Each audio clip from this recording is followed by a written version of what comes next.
21শে March পানীয় জলের কুয়োতে বদ উদ্দেশ্য চরিতার্থ করতে নাশকতায় মিশ্রিত সামগ্রী ফলাকে কেন্দ্র করে ধুন্ধুমার কাণ্ড পানিসাগর নগর পঞ্চায়েতের 12 নং ওয়ার্ড এলাকায়। ঘটনার বিবরণে জানা যায়, ওই এলাকায় অবস্থিত একটি সরকারি পাকা রিং কুয়ো থেকে বিগত প্রায় 10-15 বছর যাবৎ পানীয় জল পান করে আসছে স্থানীয় এলাকার প্রায় 15-20টি পরিবারের প্রায় 60 থেকে 70 জন লোকজন।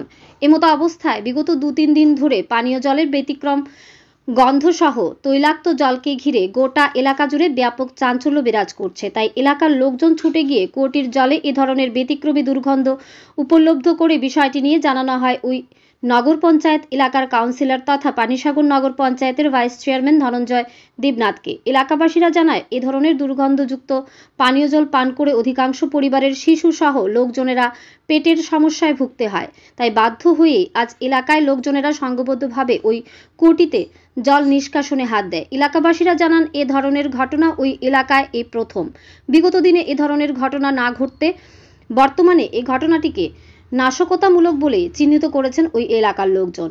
এদের দাবি, নাশকতামূলকভাবেই ওই কুয়োটিতে বিষাক্ত কিছু মিশিয়ে দেওয়া হয়েছে, যাতে করে এলাকার পানীয় জল ব্যবহারকারীরা গভীর বিপাকে পড়েন। বর্তমানে শুখা মরশুমে পানীয় জল তো দূরের কথা, নিত্য ব্যবহার্য পানীয় জল প্রয়োজনীয় জলের হাহাকারে পানিসাগর নগর পঞ্চায়েত এলাকার জনগণ হিমশিম খাচ্ছে। এমতো অবস্থায় বিশালাকার এলাকায় প্রায় 20-25টি পরিবারের পানীয় জলের উৎসে ব্যাঘাত ঘটাতে কুচক্রীকারীদের এহেন কর্মকাণ্ডে একরাশ ক্ষোভ উগরে দেয় স্থানীয় এলাকার লোকজন।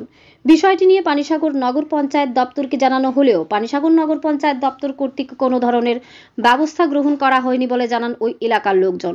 অচিরেই ওই এলাকার লোকজন পানীয় জল ব্যবহারে পানিসাগর নগর পঞ্চায়েতের শরণাপন্ন হয়ে বিষয়টি সুষ্ঠু সমাধানের জন্য আর্জি জানিয়েছেন। ধর্মনগর থেকে নিজস্ব প্রতিনিধির রিপোর্ট, আরই ধর্মনগর।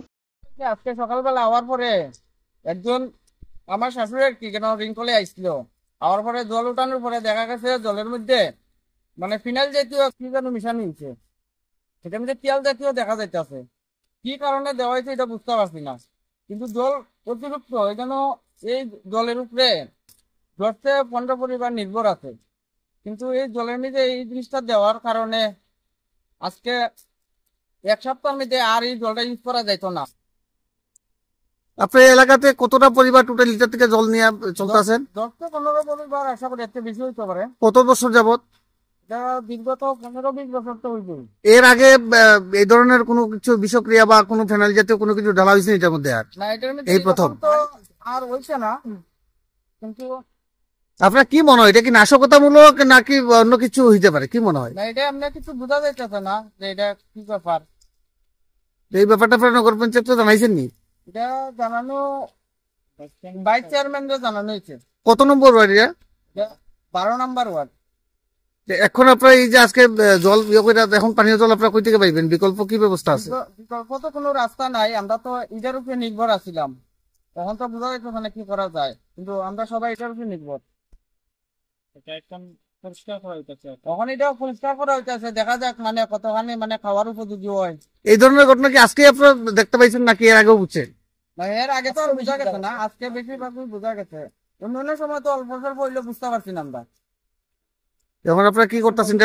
জলটা ফেলাই আবার পুনরায় এটা ইয়ে করবেন নাকি? পুনরায় আবার মানে এটা যাতে খাওয়ার উপযোগী হয় এই ব্যবস্থা করা হইতাছে আর কি, কিন্তু জল বেশি হওয়ার কারণে কষ্ট। ওই ধরনের নাশকতা কাজ করতে পারে এমন কোনো আইডেন্টিফাই আপনারা আসেনি বা সন্দেহ আসেনি কারোর? না, এরকম কোনো তো সন্দেহ নাই, যেহেতু আমরা দেখছি না কারে কইম।